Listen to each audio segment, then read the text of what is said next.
Hola amigos, gracias por su sintonía. Este día Mega Noticias 19 se ha trasladado hasta las instalaciones del penal de Cojutepeque, donde me encuentro con algunos integrantes de la pandilla 18. Vamos a platicar sobre la tregua, sobre todas las dudas que usted tiene al respecto. En particular, mi invitado hoy es Carlos Mojica Lechuga, alias El Viejo Lin. Seguramente usted ya sabe de él. Buenas. Buenas. Vamos a empezar esta entrevista y me gustaría que nos haga el favor de hacernos un panorama de cómo nacen las pandillas, cómo nace la pandilla 18 en particular y en qué momento se convierten en lo que son hoy en día. Bueno, en este sentido pienso tener el conocimiento de primera mano debido a que he vivido en ¿Fundador? No lo creo. Sé que las pandillas, lo que es la parte salvadoreña de la pandilla 18 en Estados Unidos nació debido a un factor totalmente ajeno a la naturaleza de la pandilla en este país, y fue el racismo. Ya en los medios de comunicación y algunas autoridades han dicho que las pandillas se han convertido en estructuras del crimen organizado. ¿Es esto cierto? No exactamente. Aquí tendríamos que ver qué es lo que se entiende por crimen organizado. ¿Qué entiende usted por crimen organizado? Una organización con una estructura jerárquica bien definida, y etcétera, etcétera. Cosa que en realidad, te pongo el ejemplo, la mafia, por ejemplo, en Estados Unidos, eso es crimen organizado.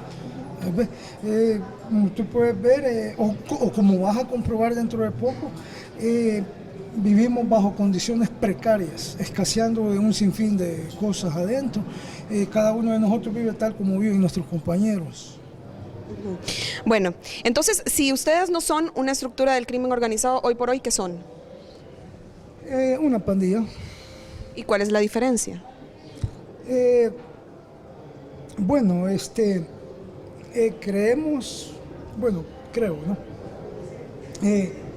Quisiera retroceder en el tiempo y no explicarte lo que encontré yo cuando vine de Estados Unidos, ¿verdad? Encontré un pequeño grupo de 4 o 5 compañeros por allá. Encontré otro grupo por otro lado, y totalmente sin ninguna conexión entre sí, ¿verdad?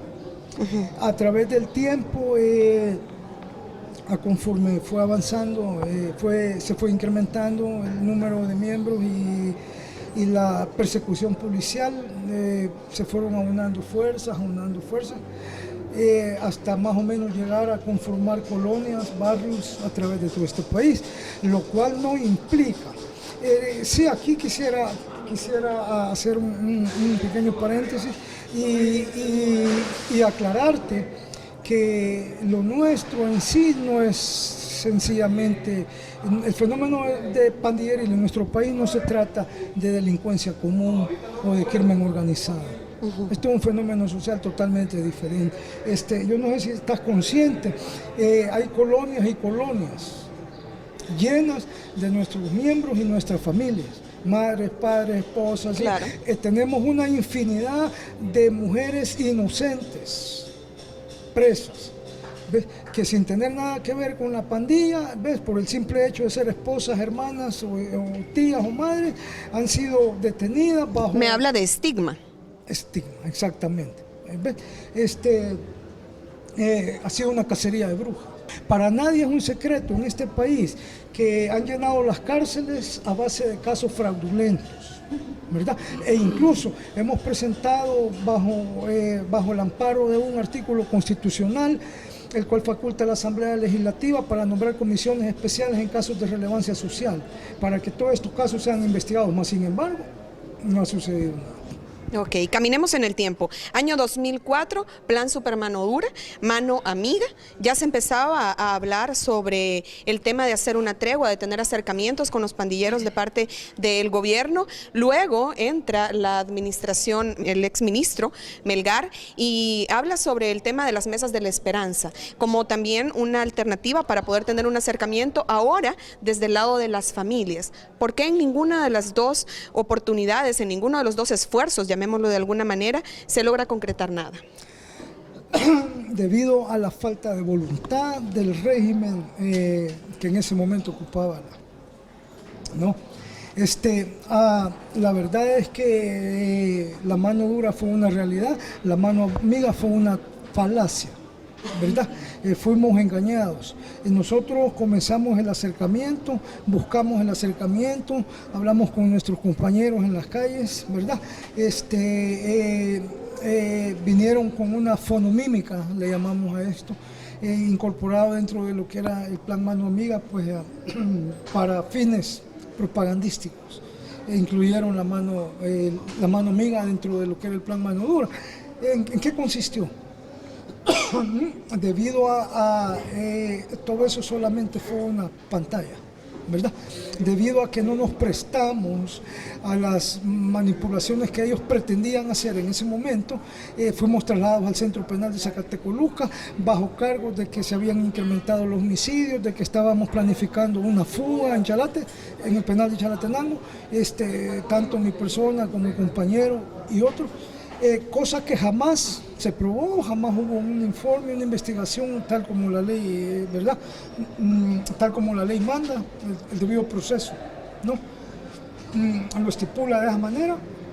Simplemente se desplegaron encabezados en los periódicos con una gran pompa, incluso se nos filmó durante todo el trayecto hacia Zacatecoluca y dándole y machacándole al plan de fuga y jamás hubo nada de eso. Defíname en una sola palabra, ¿cuál ha sido el trabajo de la política pandilleril de nuestro país? Represión y más represión, ¿verdad? Como tú puedes ver, a partir del año 2003, digamos, con la presentación del expresidente Francisco Flores en la colonia Dina, comenzaron... ¿La mano dura? Sí, comenzó la mano dura, con pompa y un despliegue tremendo de medios informativos. Empezaron con sus planes represivos y crearon más cárceles. Surgió la figura del testigo criteriado, ¿verdad?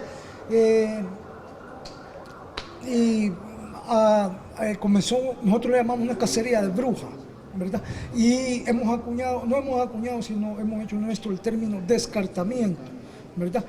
A partir de la creación de la figura del testigo criteriado, empezaron a limpiar las calles de pandilleros, lo cual sabemos que fue la decisión, que fue una decisión tomada basado en el criterio de disque expertos en la materia, asesores que sabemos que los traían de España y de no sé qué otros lugares, con un total desconocimiento de lo que era la realidad nacional. Comenzaron a encarcelar compañeros, 10, 20, 30, 50, 98 compañeros por la declaración de un testigo, nada más. Un testigo que probado en tribunales, pues no solo me refiero a ¿no? Pero en este caso estoy haciendo uso figurado del término, ¿verdad? Este tipo de testigos, por decírtelo de esta manera, ha sido probado en reiteradas ocasiones, que han sido utilizados en 9, 10 casos diferentes, con diferentes aliases o seudónimos. Y así es como han llenado nuestras cárceles. Como tú puedes ver, han seguido construyendo cárceles, megaprisiones como Zacatecoluca y Salto, para lo cual han invertido grandes presupuestos, ¿verdad? Han llenado las cárceles. Como tú puedes ver, aquí tenemos 1000 miembros actualmente, habemos 1000 reos en un penal que tiene capacidad para 300, 400. Carlos, le entiendo, pero en las calles, desde que el fenómeno de las pandillas ha poblado las calles de San Salvador, han habido asesinatos, han habido extorsiones, han habido múltiples crímenes. La gente no les cree. Yo les soy franca y usted lo sabe. La gente no les cree. No creen que la tregua sea un milagro. Desconfían incluso de la palabra de Monseñor, de Colindres. Y en gran parte, les voy a ser franca, nuevamente, es culpa de ustedes, es culpa de las autoridades. No ha habido una posición clara, no ha habido una explicación clara de cómo surgió la tregua. Y ahora usted tiene la oportunidad de decírselo a El Salvador y al mundo. ¿Cómo surge la tregua? Bueno, quisiera antes de empezarte a relatar el principio de lo que se conoce como tregua en este país, quisiera aclararte la cuestión de que si nos creen o no nos creen, ¿verdad? La duda y el escepticismo que existe sobre este tema. Quiero decirte de que públicamente hemos pedido perdón al pueblo. Sabemos que hemos hecho daño. A veces estamos conscientes, no podemos tapar el sol con un dedo. Pero también sabemos que hay detractores actualmente que son los mismos que tradicionalmente. Digamos nombres, ¿quiénes? Prefiero evitar eso por no herir susceptibilidades y cosas que... Bueno, su decisión, el espacio está dado. Son los mismos que desde hace un par de lustros han venido machacando y presionando para la implementación de este tipo de políticas represivas, ¿verdad? Sin comprender que si hemos sido parte del problema, necesariamente somos parte de la solución. Aquellos que no comprenden, después de haber visto los planes manos duras, manos aguadas, patas de hierro, patas aguadas, chuecas, etcétera, etcétera, para aquellos que lo hemos visto, ¿verdad? Desde el comienzo hasta esta fecha, y vemos el resultado, estamos plenamente convencidos de que ese tipo de política es un fracaso. No quiero que mis palabras sean malinterpretadas, ¿verdad? Sabemos que la policía ha sido creada, ¿verdad? Y aún existe un mandato constitucional para combatir el delito. Estamos totalmente de acuerdo en eso, ¿verdad? Pero junto con esta parte tienen que ir otras. ¿Ves? Para poder solucionar y darle fin a la violencia pandilleril tienen que crearse condiciones. ¿Cuáles? Condiciones de trabajo, de educación en las cárceles. Te voy a poner un ejemplo. Tenemos compañeros que vienen hacen 3, 4, 5 años en la cárcel, salen igual o peor que como entraron. ¿Por qué? Porque en las cárceles no existen condiciones, ¿ves? No existen condiciones para que ellos puedan prepararse, ¿ves? Para poder rehabilitarse y posteriormente reinsertarse a una sociedad como personas productivas. Se invierten grandes presupuestos para planes represivos, para crear más prisiones y para esto y para lo otro, pero en la parte preventiva y en la parte rehabilitativa y reinsertiva, a nadie se le ha ocurrido venir a... te cuento, el artículo 27 de nuestra Constitución plasma bien claro, no suplica, no pide, ordena. Es un mandato constitucional, ¿ves? Que nuestras cárceles serán para reeducar a los delincuentes, formarnos hábitos de trabajo, es reeducar, ¿verdad? Para nuestra posterior reinserción a las calles. Nada de eso se cumple. Han sido creados artículos de carácter discriminatorio en nuestras leyes penitenciarias, en la cual por ser miembros de pandillas se nos excluye de aspirar a beneficios penitenciarios como la media pena, como las 2/3. ¿Por qué? ¿Qué te parece si un compañero cae preso por la posesión de 2 armas de guerra? ¿Ves? Y le dan 15 años, él no tiene derecho a aspirar a la media pena, pero alguien que violó a un niño sí tiene derecho a aspirar a la media pena. Alguien que asesinó a otra persona también tiene derecho a la media pena. Pero vamos, un arma es para asesinar. Nadie que tiene un arma no asesina. Bueno, yo no tendría un arma si no quiero asesinar a alguien. ¿Para qué se tiene un arma de guerra? Las policías las tienen para asesinar. Para defenderse, para defender a la nación. En Ajá. teoría, sí. Creo que el Centro Penal de Metapán, ya sabes qué tipo de... Claro, prisión. y todos tenían armas, Vaya, lo sé. entonces, vaya, quiero aclararte algo. Quiero aclararte algo. Las armas fueron hechas para matar. Exacto, a eso me refiero, sí, exactamente a sí. eso me refiero. La seguridad, por ejemplo, del presidente de Estados Unidos usan armas y no las cargan para besarlas o para enseñarlas como rosas, ¿verdad? ¿No? Al punto que quiero llegar es que entiendo el punto que me estás diciendo, o sea, entiendo que definitivamente una persona que viola a un niño sale y lo más probable es que siga violando, porque es parte de un trastorno, pero que... Vaya, yo pienso que hemos perdido la dirección en sí. El punto al que trataba de llegar es esto. ¿Por qué? ¿Cuál es la diferencia entre alguien que no sea pandillero, que haya cometido un homicidio y que él tenga el derecho a aspirar a los beneficios penitenciarios y nosotros, por el hecho de pertenecer a una pandilla, no tengamos? Si tanto el homicidio está tipificado bajo el mismo artículo en el Código Penal o Procesal Penal, tanto el de él como el de uno de nosotros. ¿En qué consiste eso? Eso se llama discriminación. ¿Ves? También lo prohíbe el artículo 3 de nuestra Constitución. Claramente dice que ningún ciudadano puede ser discriminado por razones de raza, sexo, religión, condición social o condiciones de análoga naturaleza. Mas, sin embargo, en este país se ha dado algo y de manera pública. Yo creo que todos hemos visto a través de los medios informativos cuando a las 3 de la madrugada han llegado a las colonias nuestras, casas nuestras, derribado las puertas, tirado a nuestras madres al piso, nuestros niños llorando, nuestros compañeros en ropas menores. Humillación pública. ¿Has presenciado eso alguna vez? Sí, lo he visto, pero también me ha tocado ver escenas en las que una madre llora a su hijo.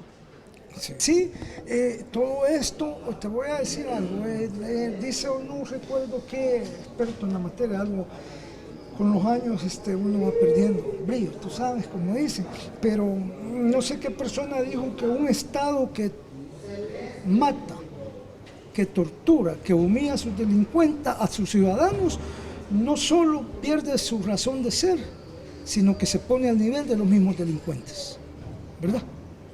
¿Me entiendes? Si hay mandatos constitucionales que el mismo Estado viola a través de sus entes, ¿verdad? En este caso, policía, fiscalía. ¿Qué te parece lo que te he planteado sobre esta cuestión de los casos armados, testigos criteriados? Eso es algo de conocimiento vox populi, como dicen, ¿no? El término latino. Esto es algo del conocimiento público. ¿Ves? Todo el mundo en los tribunales, lo mismo, hay policías que podemos decir buenos, ¿verdad? Que saben de todo esto, están conscientes de todos estos fraudes, del encarcelamiento de cientos de ciudadanos que por el hecho de pertenecer a la pandilla han sido incluidos en paquetes, entre comillas, ellos le llaman combos. ¿Ves? Han reutilizado y reutilizado un testigo. Te voy a poner un caso. Bajo a una audiencia he sido involucrado por un testigo criteriado que se probó en ese tribunal que él ya había sido testigo en otros 9 casos. Al final de cuentas había arrastrado hasta la esposa del difunto fallecido, del fallecido, y la acusaba a ella de haber contratado a otro de nuestros compañeros. Al final de cuentas sale la hija de esta señora, había presenciado, la cual presenció más bien el asesinato de su padre por ese mismo testigo. Y se probó, nuestro Código Procesal Penal estipula que los tribunales deben de iniciar ahí de oficio la acción penal en contra de ese tipo de delito, y ahí mismo probado. Y nada se hizo, al contrario, protegido por el GRP o por cualquier otro organismo policial, les dan comida, les dan ropa, los implementos, todo lo necesario, y quién sabe qué más. Y cuanto que han sido probados, en este caso, claro, el caso se cayó. Este solo era un caso de los tantos que este señor había llevado a cabo en complicidad con estas secciones especializadas. Todo esto ellos tendrían que responder, ¿ves? Entonces, ¿qué es lo que pedimos? Pedimos un El Salvador para todos, patria para todos, ¿ves? Nada justifica esa discriminación y creemos que la ley debe de ser como el sol, debe de brillar para todos por igual, ¿verdad? Claro. Eso, creemos Ahora, en eso. ¿cómo surge la tregua? ¿Es que acaso Munguía Payés dio condiciones? ¿Qué condiciones dio Munguía Payés para que dentro de su periodo se pudiera...? No, yo quisiera aclararte algo. Esta cuestión surgió como iniciativa propia de miembros de nuestras pandillas de mentalidad más madura. ¿Ves? Madura, me refiero a la gente, digamos, más veterana de ambas pandillas. Iniciamos un largo proceso de reflexión, ¿verdad? Vimos la gran cantidad de muertos, ¿verdad? Que en los últimos años pues era el pan nuestro de cada día, las cárceles llenas de nuestros jóvenes, ¿verdad? Muchachos de 15, 16, 18, 19 años con largas condenas de cárcel, ¿ves? 50, 60, 90, cargamos gente hasta con 200 años, cosa también prohibida por la Constitución, prohibida las penas perpetuas e infamantes, ¿qué te parece? Pero sin embargo, y algo que nos ha llamado la atención, y eso nunca es que no vemos funcionarios públicos presos, y sabemos de tantos casos de corrupción, ¿verdad? Con excepción de allá don Carlos Perla, ¿verdad?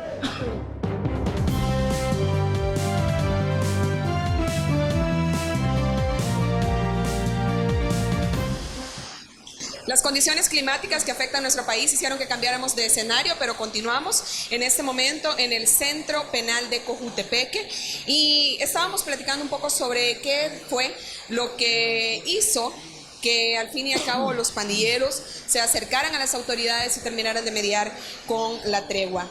En todo el tema de la tregua, a mediados de año, Carlos, del año pasado, se escuchaba hablar del Código 20. El Código 20, según las declaraciones que dieron algunos, las autoridades de justicia en aquel momento en conferencia de prensa, era un plan que hicieron las pandillas que buscaba endurecer el accionar y amenazaba con atentar ahora contra militares, policías, políticos y empresarios.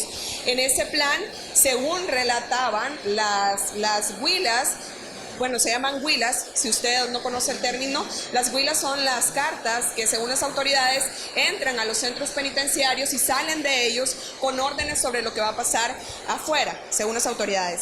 En estas huilas se decía que habían varios puntos en juego. El primero, que ya no se iban a hacer ametrallamientos en lugares públicos.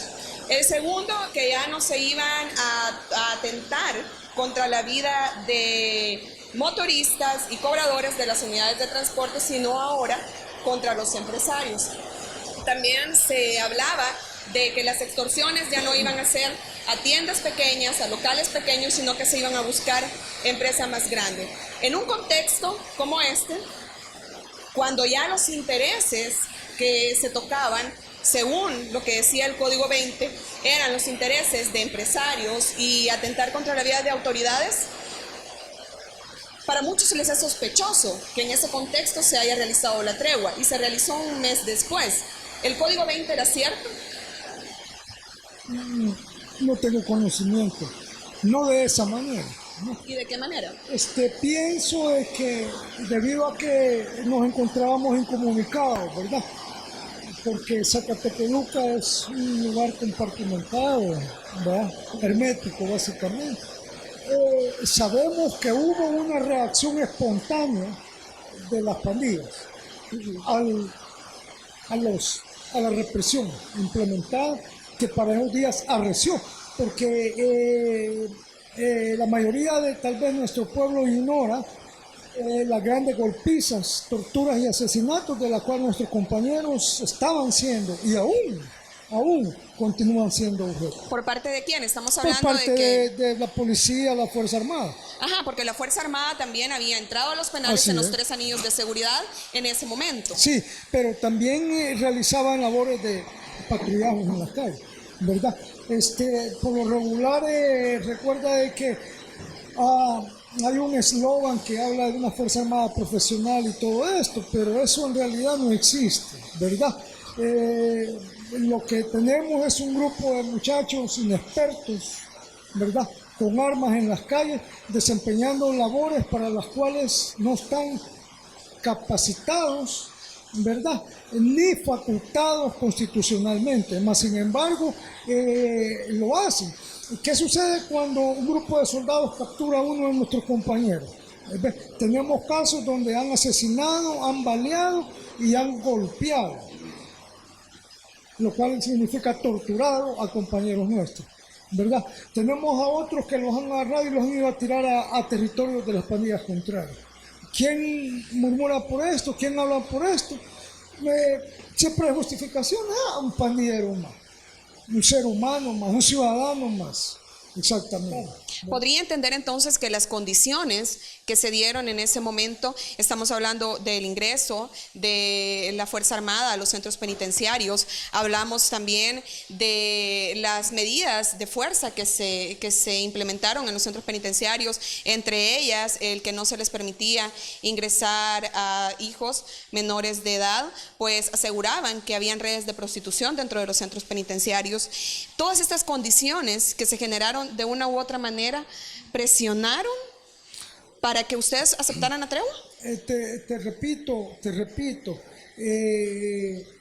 lo que surgió, volviendo a la pregunta que me hiciste sobre ¿qué? ¿Plan 20? Código 20. Código 20. Código 20. Esto fue una reacción espontánea de las pandillas. Lo que sucedió... O sea, Código 20 sí existió como una reacción a este tipo de medidas. Pues tú le llamas Código 20. Lo llaman las autoridades. Las autoridades, ajá. Bueno, ahí estamos utilizando un término oficial, por decirlo de esa manera. Ajá, las autoridades no. Sí, no. Esto fue una reacción espontánea a los abusos y arbitrariedades que nuestros compañeros sufrían en las calles, ¿verdad? En cuanto a lo que se dio en las cárceles, una violación de una magnitud desproporcionada y nunca vista, ¿verdad? Privarnos de ver a nuestros hijos, de poder tocar a nuestros hijos, desnaturalizándonos. Nunca fue cierto lo que dijeron las autoridades, que existía una red de prostitución, según lo que tú me dices. Claro es que no, eso fueron falsedades. Podemos decir que en su momento sirvió para justificar las medidas, ¿no? Lo que te quiero decir es de que en cuanto a la cuestión de nuestros hijos, nuestros hermanos, abuelos, llegó el momento en que tu hermano no podría visitarte, tu abuelo no podría visitarte. Una violación de derechos humanos masiva. ¿Por qué? Porque hay una convención, creo que es la Convención Internacional de los Derechos del Niño, ¿verdad?, que le garantizan de manera indiscutible e inalienable el acceso a poder ver y tocar a sus padres. Todo esto fue violentado y pisoteado de una manera. ¿Quién ha hablado de esto? ¿Quién murmuró por esto? Nadie. ¿Por qué? Oscar Luna, procurador de Derechos Humanos, en su momento sí hizo un pronunciamiento sobre este tema. Pero eso es su trabajo, ¿verdad? ¿Verdad? E incluso llegó el momento en que incluso la Procuraduría para los Derechos Humanos se ausentó, dejó de visitar los penales por los abusos y arbitrariedades que cometían con ellos incluso, ¿verdad? Nos consta. Ahora, en un contexto en el que había una pandilla dividida, una pandilla 18 dividida entre sureños y revolucionarios, ¿en qué momento logran ponerse de acuerdo? Si entre ustedes estaban teniendo diferencias, ¿en qué momento se ponen de acuerdo con el mayor enemigo que tenían, que era la Mara MS? Sí, la verdad es de que todos, de una manera generalizada, tanto la pandilla contraria como nosotros, sin importar divisiones, comprendimos después de esta larga reflexión, ¿verdad?, de que podría ser factible. Sabíamos que las condiciones estaban maduras, sí, ¿verdad?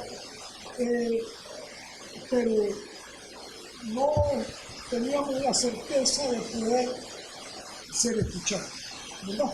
Recuerda que en estos momentos lo que eran las calles, policías y miembros de la Fuerza Armada estaban siendo asesinados, ¿verdad?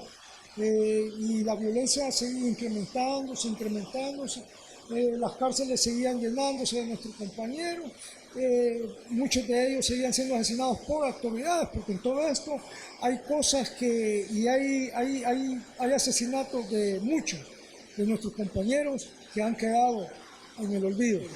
Es la creencia de que existen pandillas satánicas o clicas satánicas dentro de la pandilla 18 y en su caso la Mara Salvatrucha. Eso pues no me consta, ¿verdad? Yo pienso que todo esto es parte... Habla por ustedes, Claro. por los que aquí Claro, presentes. ¿verdad? No en nuestro país, ¿verdad? Entonces acudimos a Monseñor a través de intermediarios, ¿verdad? Facilitadores, le llamaríamos nosotros, quisieron llegar a él, tanto a él como a Raúl, nuestro mensaje. Incluso en su momento buscamos a esta señora González, Santiago. Carlos Consalvi, Sí, que es Carlos Santiago, González. que estuvo en Radio Venceremos y que ahora es del Museo de la Palabra y la Imagen. Sí, así es. Yo incluso en unos 5 meses antes, en una entrevista con miembros de El Faro, creo, ¿no? Periódico digital. Sí, les pedí a ellos que me hicieran el favor de transmitir a Carlos Consalvi el mensaje para que se hiciera presente en el penal de Zacatecoluca. No le pude explicar las razones y eso, pero como tú puedes ver, esto es algo que venía, ¿verdad?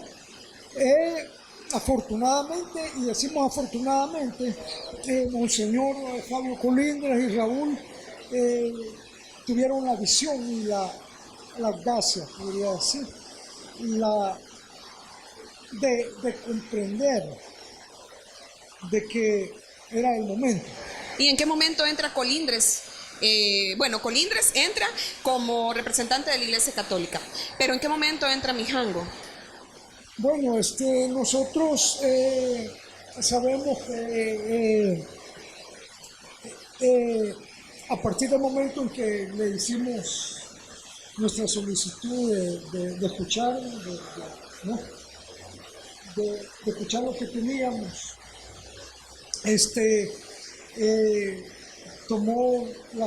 dio los pasos que tenía que dar, acudió a quien tenía que acudir, ¿verdad? No planteó la situación, me imagino, esto es algo que nunca, ¿verdad? Pero en sí, el papel que Raúl ha jugado lo ha hecho como representante de la sociedad civil. No sé si tú estás al tanto de que no hace mucho, el día 24 de septiembre,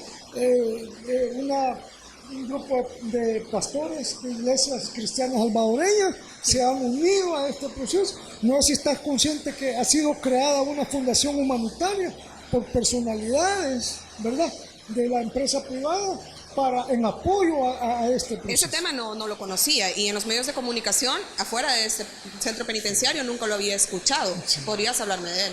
Sí, no sé si fue en el canal 33, 19 o el 21, donde salió el ingeniero Cabrales. El ingeniero Cabrales, no sé si sabes quién es. ¿De qué empresa? Entonces no has hecho tu tarea. Quisiera aclararte esto. Una semana antes de eso, el Monseñor Colindres, esta fue una entrevista que le di a través de la televisión, fue algo público, él expresó su interés, ¿verdad?, en apoyar este proceso. Un varón de principios cristianos sólidos, con una visión más amplia, más integral de todo esto. Aparte de todo, de esto que te acabo de mencionar, ha surgido el mensaje. Hemos recibido mensajes de las familias más pequeñas en este país, en el cual expresan su deseo de incorporarse a este proceso, de dejar el camino de violencia llevado hasta días atrás Lo mismo, no sé si has visto lo que sucedió en el penal de Junsunate, donde se encuentran ahí un buen número de retirados de las diferentes pandillas, y los cuales hicieron una entrega simbólica de objetos contundentes y otras cosas, algo público, pues, ¿no? Y así van surgiendo, ¿no? Nuevos, ¿cómo te digo? Nuevas organizaciones con el deseo de integrarse a todo esto. No sé si estabas al tanto que nuestros compañeros de Guatemala, pandilla 18 en Guatemala, la pandilla 18 en Honduras, han enviado incluso comisiones a este país, ¿verdad? Con el mensaje bien claro, contundente, de querer incorporarse a procesos similares como este. Aunque sabemos que el presidente de Guatemala ha manifestado su negativa a dar un paso de este tipo, pero creemos de que eventualmente van a llegar a la comprensión. ¿Cuál fue el acuerdo con la empresa privada? ¿Qué es lo que... No hemos tenido acuerdos con empresas ¿Qué privadas. era lo que me estaba mencionando? No, o sea, no sé si me estás prestando atención a lo Claro que que yo sí, y entendí no que era tenemos ningún acuerdo con ninguna empresa, con ningún gobierno, no tenemos acuerdos con... ¿Qué han ofrecido? No han ofrecido nada. Te manifesté que habían empresarios Sí. que habían manifestado su interés en apoyar este proceso. Pero estamos hablando con esto del Pacto por la Seguridad y el Empleo, o no estamos hablando de los empresarios que ya se acercaron, incluso empresarios de algunas empresas maquiladoras y demás. Podría ser. O sea, no puedo detallarte esto de una manera minuciosa, ¿no? Vaya, quiero que me entiendas algo. Ajá. Presencié esta entrevista. Tengo conocimiento de las manifestaciones verbales a través de diferentes medios de ciertos empresarios que lo han manifestado públicamente. Pero un acercamiento físico con ustedes no ha habido. Por el momento no, Ah, ¿verdad? claro. No, por eso, es que tú no me estás prestando atención. No, le estoy poniendo atención, pero usted me está diciendo que... Yo te dije, te expresé desde un principio, mis palabras, retrocede el cassette y verás que te dije, ¿verdad? Que han habido muestras, han habido manifestaciones. Sí, pero no me aclaró que las manifestaciones a las que se refería eran las mismas manifestaciones que nosotros hemos conocido a través de los medios de comunicación. Me dio la percepción, ante sus palabras, de que había habido un acercamiento físico con los empresarios, pero es bueno decir que hasta el momento no ha sucedido. Lo que te dije, no te dije que había habido un acercamiento físico, te dije que ha sido creada una fundación con el nombre de Humanitario. ¿Y quién ha creado esta fundación entonces, si no ha sido empresario? No podría decirte la uno y la debe serlo. Hace un momento me preguntaba de que si me mantengo al tanto de la noticia. No mucho. Entonces no me diga que no hice mi trabajo. En cuanto a la entrevista de la cual te hago mención, Sí. no sé si se ve en el canal 33, 21, en el 21 creo, en la cual salía Monseñor Colinde y este empresario, reconocidísimo en este país, expresando lo que te acabo de decir, su disposición a ver de qué manera. Entonces, como no nos reunimos constantemente con un señor, su agenda es una agenda apretada, en realidad no tenemos los detalles, ¿ves? Pero sabemos que está. Los asesinatos continúan. Si no lo hacen ustedes, ¿quiénes los están realizando? Bueno, nosotros no hemos prometido un paraíso libre. Vivimos en El Salvador, ¿verdad? Hemos tomado conciencia de nuestra responsabilidad en cuanto a lo que eran los homicidios en la parte pandilleril.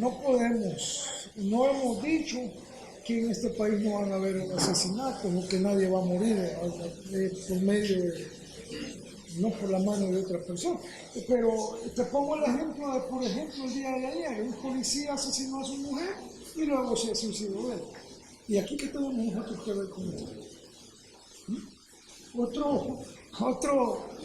Otra persona, no sé por qué lado del occidente, mata a su mujer a machetazos. ¿Y ahí qué tenemos que ver nosotros con esto? ¿Verdad?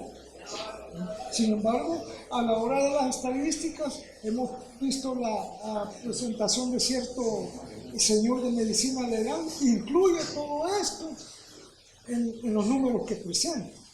Nada tienen que ver las pandillas con eso. ¿Ves? Ahora bien, siendo objetivos y veraces, ¿verdad?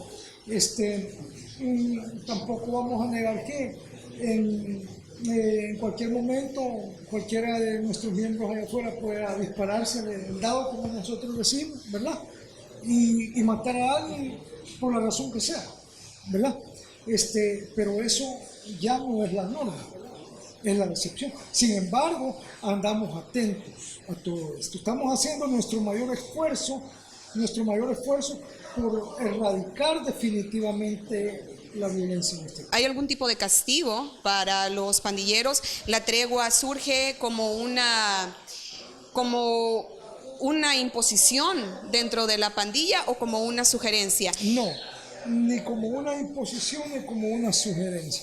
Te explicaba que después de una larga reflexión, etcétera, etcétera, enviamos nuestra conclusión a los compañeros a través del país y el 98% manifestó su total acuerdo con incorporarnos a este proceso, ¿verdad? No se les sugirió, no se les envió, se sometió al consenso de todos, ¿verdad? No, sabemos que hay zonas donde se siguen dando homicidios esporádicamente, ¿verdad? En uno que otro tal vez han habido compañeros nuestros que pueda que hayan tenido que ver, pero en su gran mayoría, ¿verdad? Todo el mundo está, por decirlo así, con la bandera blanca izada. ¿Es una sentencia de muerte el que un pandillero no acate la tregua? No podría contestarte por ello, ¿verdad? ¿Por ustedes? Ignoro las razones, no por nosotros. Sencillamente, te pongo un ejemplo. Tenemos, por ejemplo, colonias en Soyapango, ¿verdad? En donde viven, digamos, 30 miembros, ¿verdad? Con nuestras familias y esto. Si 28 de ellos se han integrado a este proceso y están totalmente de acuerdo en ver si podemos reincorporarnos a una vida productiva, ¿crees tú que dos van a no hay necesidad de matar, ¿verdad? Tienen que entrar en carril, por decirlo de esa manera. En nuestro país hay una percepción clara y la percepción es de que no hay dinero. En los hospitales la gente reclama porque no hay medicina. Cruz Roja dice, bueno, no tengo dinero ya para dar sangre a los hospitales, para abastecer de sangre a los hospitales. Los transportistas están pidiendo que se les pague cuotas atrasadas. A los salvadoreños no se les ha dado la devolución de la renta. Hoy por hoy estamos pasando una situación difícil. ¿Qué sucede si en el marco de esta complicada situación económica por la que atraviesa el país no se pueden cumplir las demandas que ustedes han hecho? Quisiera hacer un pequeño comentario sobre las palabras vertidas por tu persona. Dice un viejo dicho de que nunca digamos que no hay dinero. Dinero hay, nosotros no lo tenemos. Porque hay personas en nuestro país que si tú les vas a decir que no hay dinero, se reirían en tu cara, ¿no? Nosotros no lo tenemos. ¿Ok? Eso es todo. Ahora bien, nosotros no hemos hecho demandas, ¿verdad? Hemos enviado un pliego de peticiones a lo cual nosotros llamamos plataforma reivindicativa, ¿verdad? Hemos enviado una plataforma reivindicativa a través de los señores facilitadores, ¿verdad? Algunos medios se han empeñado en llamarlos mediadores. Nosotros no estamos negociando nada con nadie. quiero aclararte eso, ¿verdad? Hemos enviado una serie de peticiones y a la cual hemos llamado de esta manera por razones obvias. En esto, nosotros no pedimos nada especial, no queremos trato de reyes, no queremos trato, solamente queremos que se cumpla con lo que la ley nos da. En las cárceles, fíjate de que hay artículos penitenciarios que dicen que para lograr obtener nuestros beneficios penitenciarios y aspirar a las medias penas y 2/3 partes de nuestro tiempo, debemos de tener en nuestro haber programas, sean educativos, vocacionales, etcétera, o haber trabajado o estudiado en la cárcel, o cualquier otra cosa. Y la mayoría de nuestros compañeros no tienen nada de eso. ¿Por qué? Porque no existe nada de eso en nuestras cárceles. Entonces, nos mantenemos sin hacer nada porque no hay nada que hacer. No existen las condiciones para poder accesar a educación, a trabajos. ¿Ves? Y por lo consiguiente, en el caso de que no hubieran artículos penitenciarios de carácter discriminatorio, poder aspirar a los beneficios, ¿verdad? Entonces hemos pedido la derogación del artículo 103 por considerarlo inhumano, desnaturalizado y discriminatorio, estigmatizante. Hemos pedido la derogación de la figura del testigo criteriado, ¿verdad? Sabemos que de surgir una investigación en pocos casos y en poco tiempo, todo esto saldría a la luz. Tenemos un verdadero interés en una investigación en este sentido, ¿verdad? Porque estamos conscientes y sabedores de la gran cantidad de compañeros que tenemos purgando delitos, purgando largas penas por delitos que no han cometido. ¿Entiendes? Ahora, si hablamos un poco sobre declaraciones coincidentes, el presidente de la República, Mauricio Funes, cuando se atacaba con el tema de los asesinatos, de 14 asesinatos, 15 asesinatos, fines de semana, que habían 25 asesinatos en un fin de semana, él decía que no era la mayoría de asesinatos cometidos por pandilleros, ¿no? Lo leí en una entrevista también que usted dio, el ministro de Justicia y Seguridad Pública también lo decía, no es la mayoría de los asesinatos, no son la mayoría de los asesinatos cometidos por las estructuras pandilleriles. Sin embargo, ustedes hacen una tregua y los asesinatos disminuyen. ¿Qué lectura le podríamos dar a esto? Bueno, no, bien sencillo, sencillísimo. No me has escuchado decir que somos una pandilla de monjas, sí. No, pero me llama la atención porque si esas eran las declaraciones antes, y bueno, era la parte del Ministerio de Justicia y Seguridad Pública, disminuyen los asesinatos. Es solamente eso. Yo entiendo que no son una pandilla de monjes. Sí. Todo El Salvador lo entiende, sí. Lo tiene claro. Puede que ellos, tanto el presidente como el ministro, como miles de personas, tengamos la claridad para poder visualizar este fenómeno. Quisiera aclararte esto. Las pandillas estaban aportando su porción de números en cuanto a homicidios en este país antes de iniciar esto, ¿verdad? No. A partir del inicio de este proceso, hemos hecho un esfuerzo enorme por llegar hasta el último rincón de este país. Aún no hemos sido capaces. Hay lugares donde todavía, ¿verdad?, zonas rurales, más sin embargo, básicamente lo estamos logrando, ¿verdad? Y los resultados hablan por sí mismos, ¿verdad? Algo que quisiera en realidad aclararte y reiterarte más bien, es lo que es sobre la este punto que me tocaba jugar sobre la gente que no cree, sobre aquellos que siguen, ¿verdad? No hablabas de milagros y eso. No, yo pienso que esto es un proceso histórico.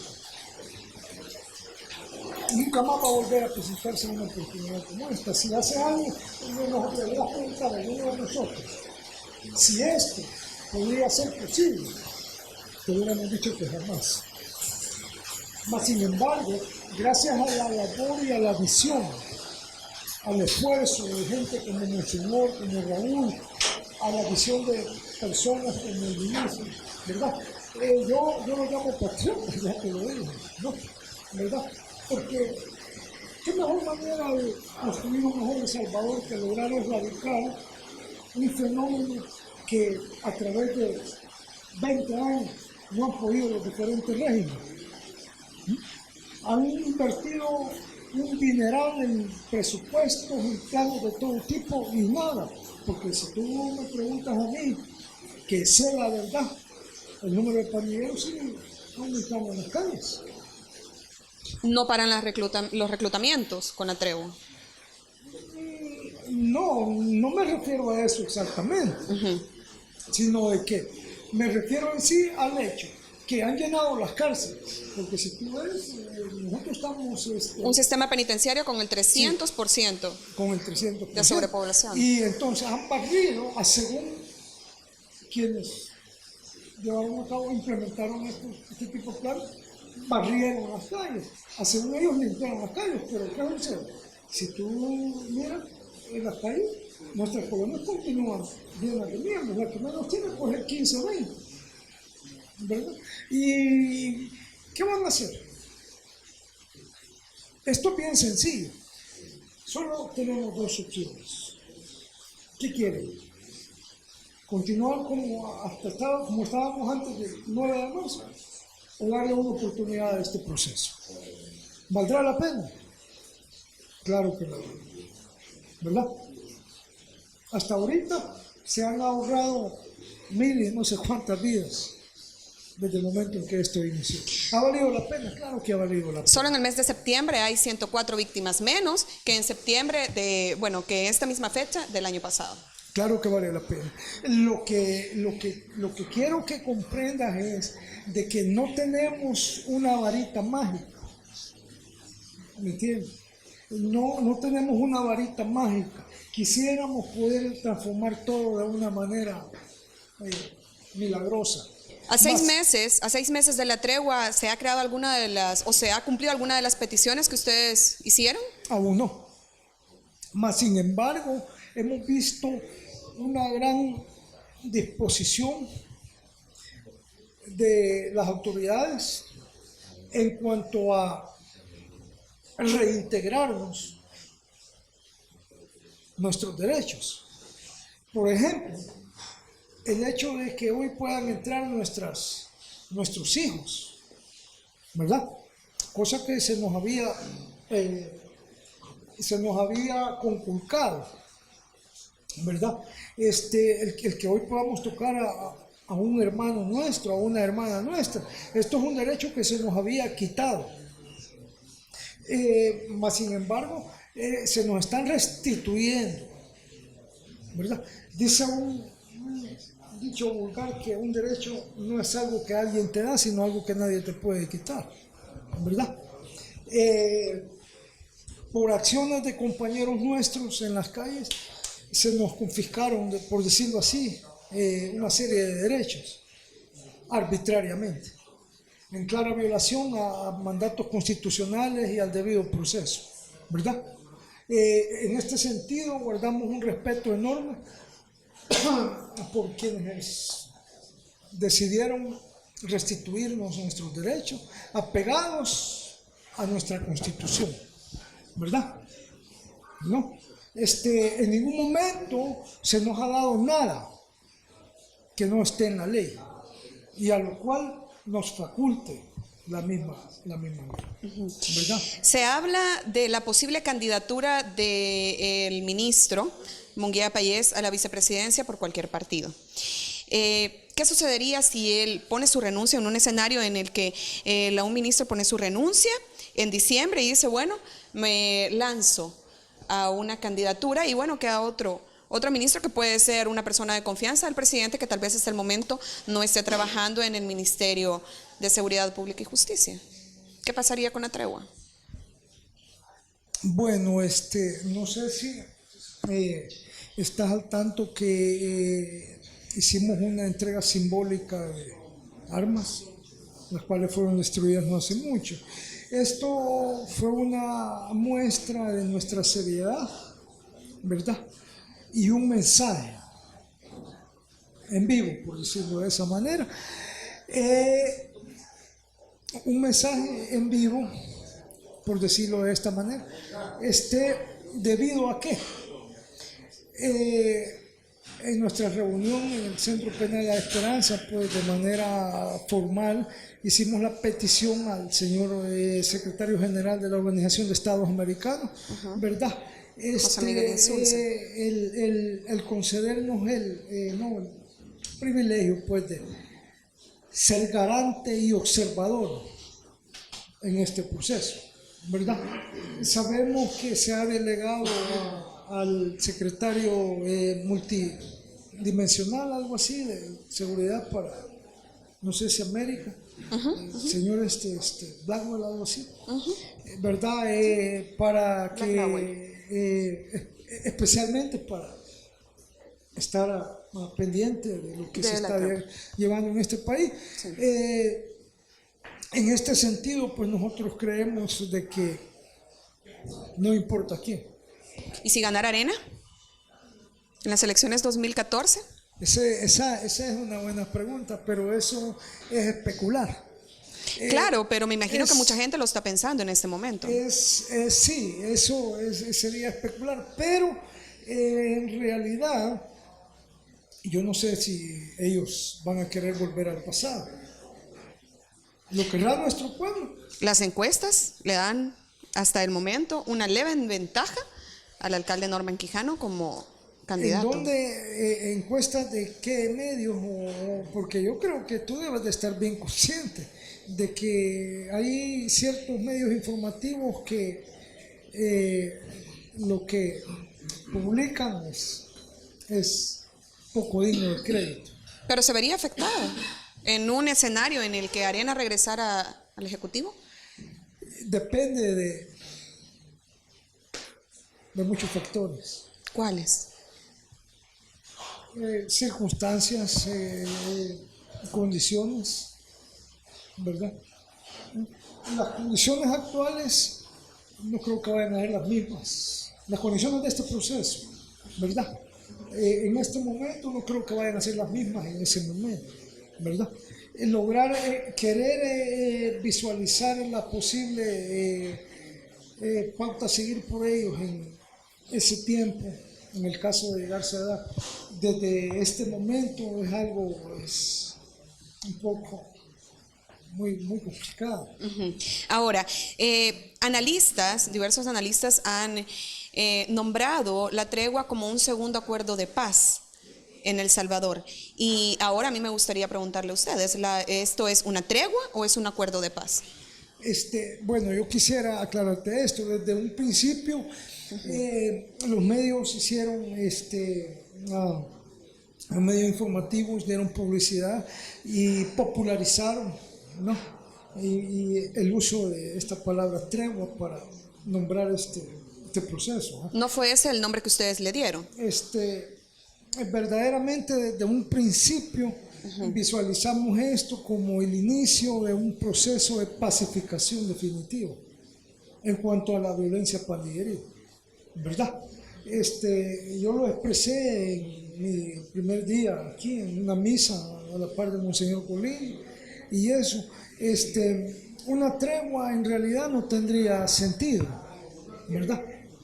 Que vayamos a ponernos de acuerdo con la pandilla contraria para no tocarnos en 2 meses, en 3 meses, y después de 3 meses volver de nuevo a eso es algo incoherente, ¿verdad? No tendría ninguna lógica, no nos haría ningún beneficio para nadie.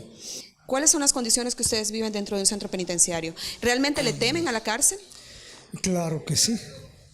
Somos seres humanos hechos de carne y hueso, sensaciones, sentimientos, ¿verdad?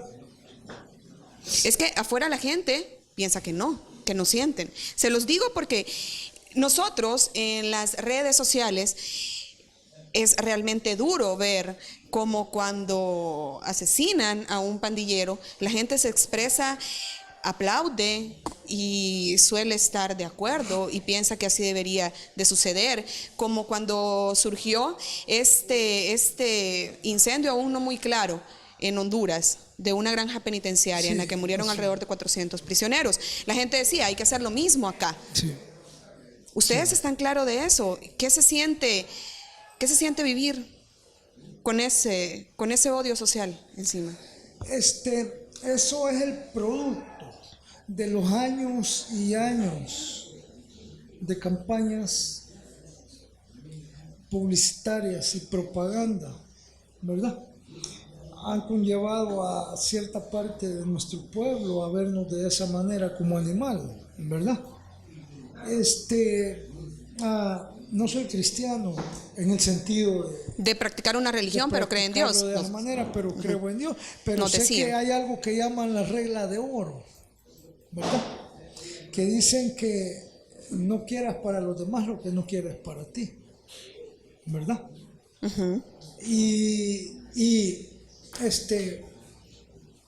En cuanto a qué tipo de mentalidad o qué tanta puede ser la ignorancia o los prejuicios de una persona como para creer que no sentimos la cárcel, que no le tenemos miedo a nada. ¿De qué mundo viene? ¿Verdad? Somos seres humanos, tenemos esposas, madres, hijos, sentimos y sufrimos por ellos, ¿verdad? Nadie se preocupa por ver cómo nuestros hijos comen, si tienen un par de zapatos que ponerse para ir a la escuela, cuando hay que comprarles cuadernos, ¿verdad? Y es que muchos refieren que a ustedes tampoco les importó mucho si en una pequeña tienda está siendo extorsionada. Ese es un juego delicado a la hora de vertir esa opinión. A tus palabras yo tengo las respuestas, ¿verdad? Apropiadas y verdaderas. Pero esto sería un círculo, o sea, no saldríamos, ¿verdad? Porque yo te podría explicar muchas cosas, ¿ves? E incluso el día que tú quieras ir a una de nuestras colonias, pues, ¿verdad? Y que vayas a ver, claro, de nuestras zonas marginales, que vayas a ver verdaderamente. Fíjate que te voy a contar algo. Tenemos una madre en Sonsonate, allá por Nahuizalco, ¿verdad? Ella es hija de dos de nuestros compañeros. Uno está muerto, el otro está en silla de ruedas. De tres de nuestros compañeros, y el otro se encuentra aquí. Ella vive en un cantón, estudió primer grado. La esposa del compañero muerto vive con ella, tiene 2 niños. La esposa del compañero en silla de ruedas vive con ella, tiene 3 niños. Y la mujer del compañero que vive aquí fue asesinada y ella tiene 1 niño. Ellas viven en un cantón y se levantan temprano y solo ellas saben cómo hacen para poder comprar un poco de maíz. A veces lo cultivan, a veces lo compran y venden $4 de tortillas diarias. No ganan $4 de tortillas diarias. Venden. Después de sacar lo que han invertido en esto, ¿cuánto crees que les queda? ¿Cuántas bocas tenemos aquí? La edad de las madres, las condiciones del hijo que no tiene ni a silla de rueda llega. ¿Ves? Le han hecho una cuestión de palo ahí. ¿A quién le importa? ¿Ah?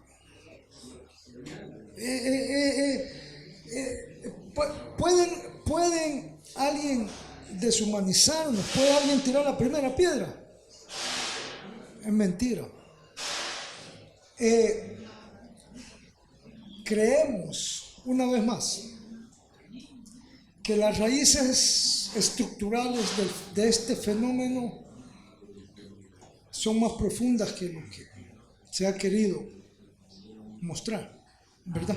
Creemos que la solución no son más cárceles, no son más asesinatos, ¿verdad? Sino que tienen que crearse las condiciones de igualdad, más equitativas. Esto no se trata de delincuencia común, esto es algo más profundo. Van a hacer lo mismo en Honduras que Honduras. Compañero aquí, exdirector de Homies Unidos, organización no gubernamental, estuvo presente en el penal de Honduras cuando nos asesinaron a 65 de nuestros compañeros en el año 2003, ¿verdad? Bajo una fonomímica, que un motín, una riña entre personas comunes y pandilleros. Esto que se acaba de dar en el otro penal también son asesinatos masivos. Cuando lo del 2003 fue el presidente Ricardo Maduro, ya sabemos todo eso. Uh-huh. Internacionalmente se hicieron las respectivas denuncias, Amnistía Internacional, y esto se perdió en los archivos, se enterró. ¿Quién ha respondido por todos estos homicidios? Nadie. ¿Se murieron animales? No, eran seres humanos. ¿Que eran pandilleros? Claro. ¿Qué conllevó al surgimiento y al incremento de las pandillas y la violencia en nuestro país? ¿Por qué no buscar verdaderamente las raíces estructurales de todo esto? ¿Por qué no buscarle una solución coherente y de acuerdo a la actualidad que vivimos? ¿Verdad? Esa es la solución. Ahora, hablemos de factores sociopolíticos, hablemos de factores económicos, como lo mencionaba, que pudieron haber determinado en este conflicto de las pandillas. ¿Podría ser un ejemplo usted? ¿El pasado en la guerra tuvo algo que ver en que usted ingresara a una pandilla? ¿Las guerras deshumanizan, digámoslo así? Porque El Salvador nunca ha sido una sociedad pacífica. Nunca lo ha sido. Así. El tiempo de posguerra fue, de acuerdo a mi corta visión, ha sido otro de los factores que contribuyó al surgimiento de las pandillas, ¿verdad? Al final del conflicto, terminar los acuerdos de paz, el gobierno estadounidense empezó a deportar pandilleros de ambas pandillas a este país. Esto sumado al hecho de que nuestras calles habían quedado llenas de armas, ¿verdad? Regadas, un clima de violencia, ¿verdad? En las mentes de nuestros pequeños, pues plasmada, queramos aceptarlo o no, esto deja secuelas. Una guerra deja secuelas. Hace unos años hablaba con un periodista español y le decía que nosotros somos los hijos de la guerra, ¿verdad? Somos los hijos de la guerra. El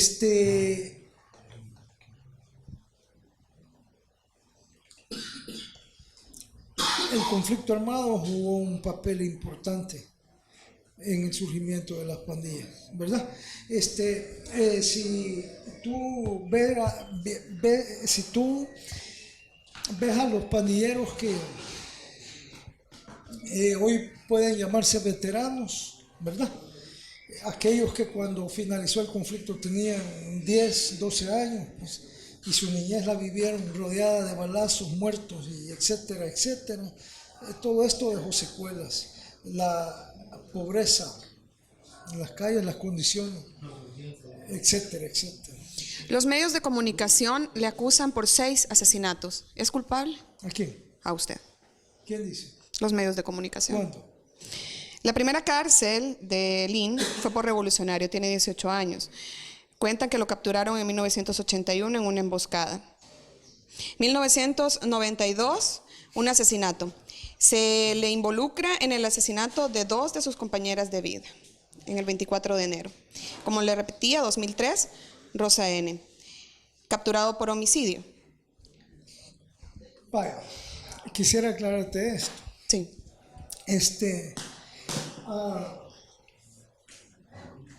Los cierto tipo de medios informativos se han obstinado en convertirme en un rey Salomón.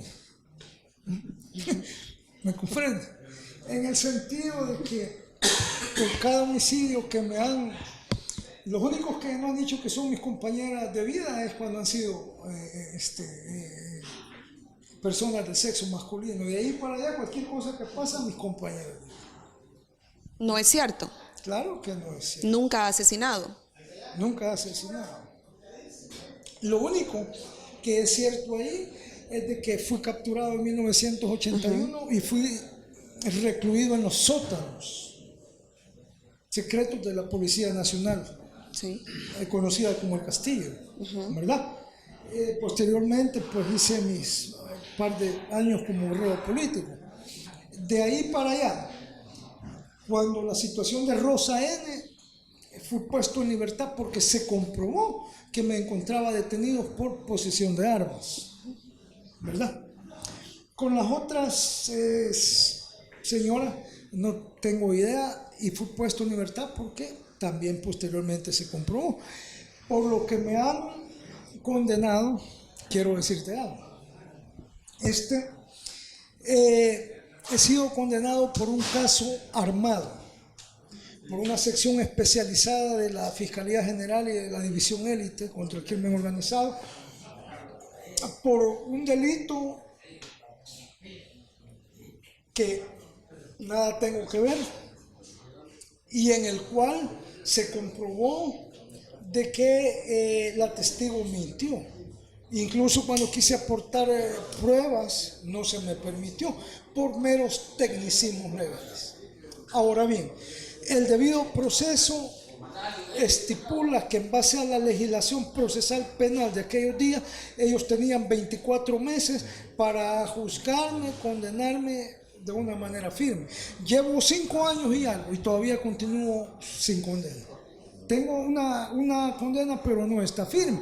De acuerdo al debido proceso, yo tendría que haber puesto en libertad a la mayor brevedad posible. Yo no tendría que estar aquí. Mas, sin embargo, la Corte Suprema continúan reteniendo mi caso. ¿Por qué? Si ellos fueran ecuánimes y se apegaran al debido proceso de ley, mañana mismo me enviarían mi carta de libertad. ¿Por qué no dejan firme mi sentencia? Si la dejaran firme, yo tendría que, puedo meter un recurso de revisión y salgo inmediatamente, porque tengo como probar que esta testigo ha mentido. Le pregunto esto porque con un panorama como el que le acabo de mencionar, lo dejan libre el día de mañana y usted regresa al lugar donde vive, ¿no? Se encuentra algunas señoras en la tienda, pongamos ese escenario, y les dice, de verdad créanme, he cambiado, no voy a volver a asesinar, no voy a volver a delinquir. ¿O qué palabras utilizaría para que esas señoras que le temen, le crean?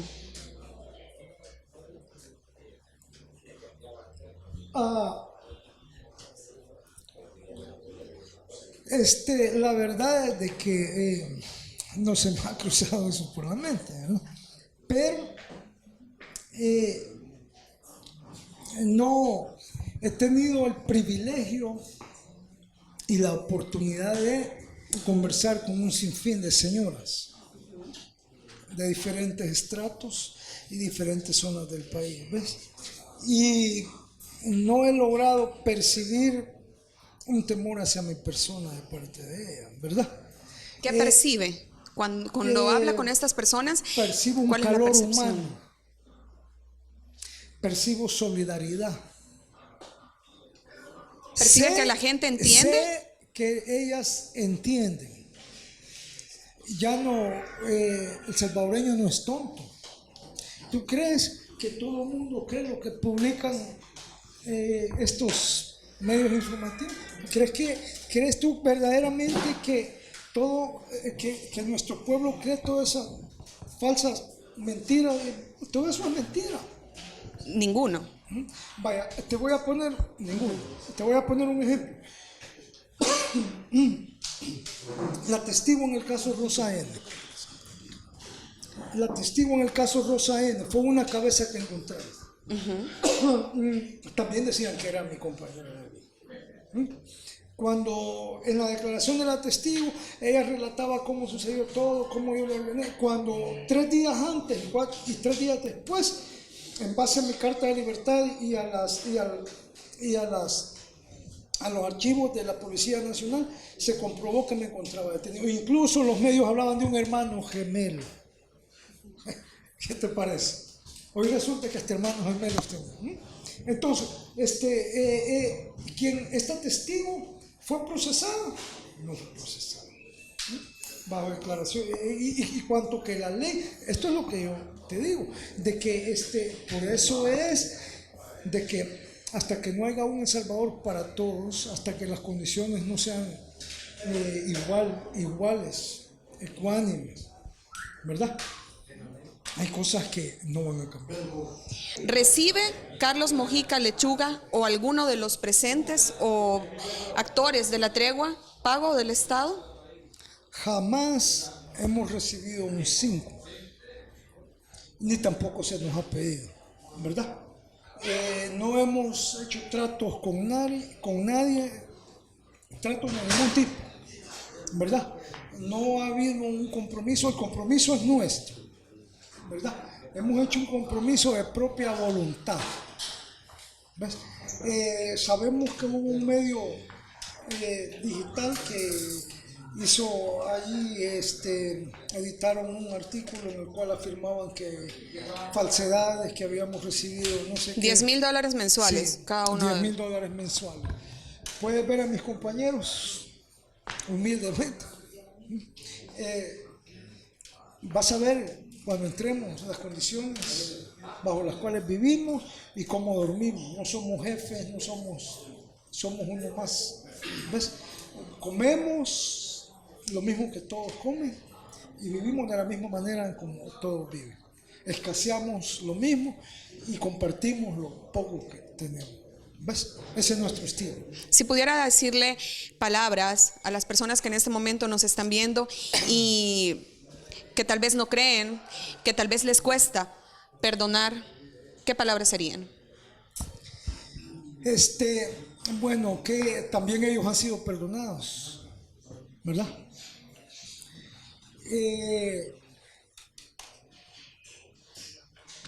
Todos hemos sido perdonados, ¿verdad?